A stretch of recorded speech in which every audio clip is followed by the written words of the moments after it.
الحمدللہ رب العالمین والصلاة والسلام على سید الانبیاء والمرسلین وعلى آلہ وصحبہ اجمعین ثم اما بعد فاعوذ باللہ من الشیطان الرجیم ان ابراہیم کان امتا قانتا للہ حنیفا ولم یک من المشرکین شاکرا لانعمہ اجتباہ وہداہ الى صراط مستقیم رب اشرح لی صدری ویسر لی امری واحلل عقدۃ من لسانی یفقہوا قولی آمین یا رب العالمین۔ السلام علیکم ورحمۃ اللہ وبرکاتہ۔ تو آج کے سیشن میں دوبارہ دو طرح کی پلورلز کا، دو طرح کی جمع کا کمپیریسن، اور اس کے بعد انشاءاللہ ایک مزید مثال اگر وقت ملا تو اس پہ بھی بحث ہوگی۔ آج میں پہلی بات آپ سے کرنا چاہتا ہوں نعمت کے بارے میں۔ اردو کا لفظ ہے، اصل میں عربی کا لفظ ہے نعمہ۔ نعمہ عین کو میں ذرا زور سے اس لیے پڑھتا ہوں کیونکہ میں عربی پڑھتا رہا ہوں اور پڑھاتا رہا ہوں، تو مجھے اردو کے تلفظ سے ذرا الرجک ریاکشن ہوتا ہے، تو میں نعمہ ہی کہتا ہوں۔ ہمارے ہاں مجھے پتہ ہے نعمت کہتے ہیں، جب بھی میں نعمت سنتا ہوں تو مجھے ذرا کان میں کھجلی ہوتی ہے، مجھے نعمہ کہنا پڑتا ہے۔ لیکن خیر، نعمت کا لفظ عربی میں اس کی دو مختلف جمع ہیں۔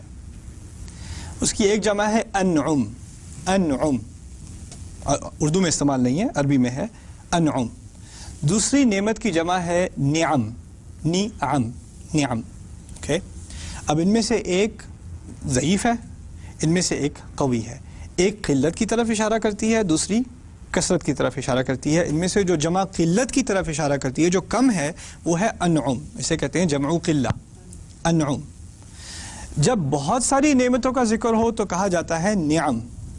نعم ہے جمع کثرہ، یعنی وہ ایسی کثرت، یعنی میں اس طرح کروں، اگر اردو میں مجھے ترجمہ کرنا بھی پڑے، شکر ہے میری ذمہ داری نہیں ہے اردو ترجمہ کرنے کی، میری اردو کا اردو میں ترجمہ کرنا پڑتا ہے، لیکن خیر، اگر نعم کا لفظ قرآن میں ہو یا پرانی عربی میں ہو تو اس کا زیادہ بہتر ترجمہ ہوگا بہت ساری نعمتیں، یعنی بہت ساری کا اضافہ اس میں تھوڑا سا کرنا پڑے گا کیونکہ وہ ہے جمع کثرہ، یہ کثرت کی جمع ہے، تو کچھ کثرت کی طرف اشارہ ترجمے میں کرنا پڑے گا۔ اگر آپ صرف یہ کہہ دیں کہ نعمتیں، تو آپ کو اس بات کا اندازہ نہیں ہوگا کہ اس لفظ میں کثرت بھی ہے۔ اسی طرح اگر انعم کا لفظ آئے تو مناسب ہے کہ ترجمے میں تھوڑا سا اضافہ کیا جائے اور کیا کہا جائے؟ کچھ نعمتیں، کچھ نعمتیں، کیونکہ اس میں اشارہ ہے کس کی طرف؟ قلت کی طرف، کم عددی کی طرف اشارہ ہے، اس لیے وہاں پر کچھ نعمتوں کا ترجمہ بہتر ہوگا۔ ان ابراہیم کان امتا قانتا للہ، ابراہیم علیہ السلام ایک امت تھے، خود سے ایک امت تھے، ایک انسان خود ایک امت تھا، قانتا للہ، جو اللہ تعالیٰ کی فرما برداری کے لیے ہمیشہ تیار تھے۔ قانت اسے کہتے ہیں جو حکم دینے سے پہلے بھی حکم ماننے کو تیار ہو، جو سٹینڈ بائی میں ہو، اسے قانت کہا جاتا ہے۔ اچھا، وَلَمْ يَكُ مِنَ الْمُشْرِكِينَ، اور وہ شرک کرنے والوں میں سے نہیں تھے۔ شَاكِرًا لِأَنْعُمِهِ، شَاكِرًا لِأَنْعُمِهِ، وہ اللہ تعالیٰ کی کچھ نعمتوں کا شکر کرنے والے تھے۔ عجیب سا ترجمہ، کچھ نعمتوں کا۔ ابراہیم علیہ السلام کی بات ہو رہی ہے، یہ کیسے کہہ دیا کہ وہ اللہ تعالیٰ کی کچھ نعمتوں کا شکر کرنے والے تھے؟ بات تو یہ کہنی چاہیے تھی کہ وہ اللہ تعالیٰ کی بہت ساری نعمتوں کا شکر کرنے والے تھے۔ وہ تو دنیا کے سب سے شاکر انسانوں میں سے گزرے ہیں، ان سے شاکر کون ہوگا؟ یعنی جب شکر کی مثال دی جاتی ہے قرآن میں تو ابراہیم علیہ السلام کی مثال دی جاتی ہے، اور پھر ان کے بارے میں یہ کیسے کہہ دیا کہ انہوں نے اللہ تعالیٰ کی کچھ نعمتوں کا شکر ادا کیا؟ یہ سمجھنے کی ضرورت ہے۔ ایک اور آیت ہے آگے، اس کا ترجمہ تھوڑی بعد میں کروں گا۔ وَأَسْبَغَ عَلَيْكُمْ نِعَمَهُ ظَاهِرَةً وَبَاطِنَةً، اس میں نعم کا لفظ یعنی بہت ساری نعمتوں کا ذکر۔ اچھا، پہلے ایک سٹیپ کر کے بات سمجھنے کی کوشش کریں۔ اللہ تعالیٰ فرماتے ہیں قرآن میں وَإِن تَعُدُّوا نِعْمَةَ اللَّهِ لَا تُحْصُوهَا، اگر تم اللہ تعالیٰ کی نعمت کی گنتی کرو، اللہ تعالیٰ کی نعمت کی گنتی کرو تو تم اس کا پورا حساب نہیں لگا سکتے۔ ترجمہ میں نے ذرا دیکھ کے کیا ہے، اور یہ نہیں کہا کہ تم اگر اللہ تعالیٰ کی نعمتوں کی گنتی کرو، میں نے ترجمہ کیا ہے اللہ تعالیٰ کی نعمت کی گنتی، نعمت اللہ، مفرد، واحد۔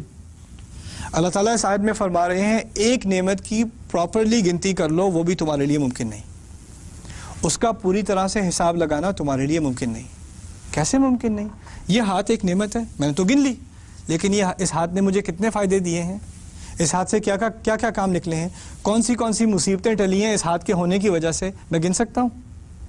آج کے دن میں کتنی دفعہ اس ہاتھ نے مجھے بچایا ہے، میں گن سکتا ہوں۔ اس ہاتھ نے کتنی دفعہ مجھے فائدہ دیا ہے، میں گن سکتا ہوں۔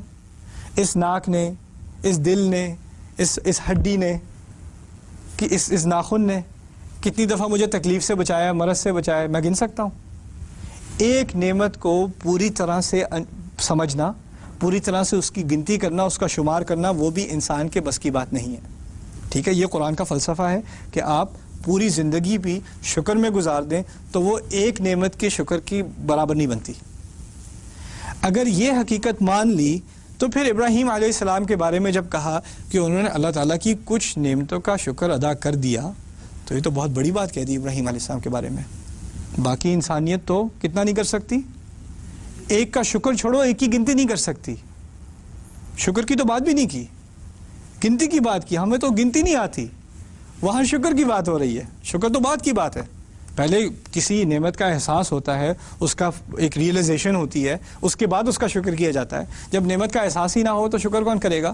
ابراہیم علیہ السلام کی پوری زندگی گن کے، پوری زندگی جو شکر کیا، ہر لمحہ انہوں نے جو شکر کیا اللہ تعالیٰ کا، اس کی تشریح جو قرآن میں آ رہی ہے، اس کی تصویر جو کھینچی جا رہی ہے، وہ یہ ہے کہ انہوں نے کچھ نعمتوں کا شکر ادا کیا. اور پھر دوسری بات اس میں سمجھنے کی ہے کہ ابراہیم علیہ السلام جیسی عظیم شخصیت اگر ہر لمحہ زندگی کا شکر میں گزار دے، اگر آپ ان کی شکر کو اللہ تعالیٰ کی نعمتوں سے کمپیئر کریں تو کمپیریسن میں نعمتیں بہت ہیں ابھی جو رہ گئیں، جن کا شکر نہ ہو سکا. زندگی اتنی لمبی نہیں تھی، لمحے اتنے زیادہ نہیں، سانسیں اتنی زیادہ نہیں تھی زندگی میں کہ تمام نعمتوں کا شکر ادا کیا جا سکتا.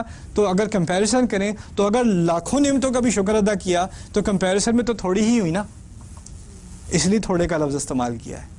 دیکھو انسان کی صلاحیت میں ہے ہی نہیں کہ وہ تھوڑے سے زیادہ کر سکے. یہ بات سکھائی جا رہی ہے، بہت گہری بات سکھائی جا رہی ہے. دوسری طرف اللہ تعالیٰ نے جو بات کی ہے جس میں بہت ساری نعمتوں کا ذکر کیا ہے، وہاں کہا ہے وَأَسْبَغَ عَلَيْكُمْ نِعَمَهُ ظَاهِرَةً وَبَاطِنَةً. اللہ تعالیٰ نے تم پر اپنی نعمتوں کے دروازے کھول دیے، جو نعمتیں نظر آتی ہیں اور جو نعمتیں چھپی ہوئی ہیں. یہاں ذکر ہے نعمتوں کے دروازے کھولنے کا، اور کھول کون رہا ہے؟ اللہ تعالیٰ کھول رہے ہیں. یہاں بات مناسب کرنے کی کیا تھی؟ تھوڑی نعمتیں یا بہت ساری نعمتیں؟ بہت ساری، اور جو تم دیکھ سکتے ہو اور جو تمہیں نظر بھی نہیں آتی، ظاہرتاً و باطنہ. تو یہاں مقام تھا بہت ساری نعمتوں کے ذکر کے کرنے کا، اسی لیے نعم کا لفظ استعمال ہوا ہے.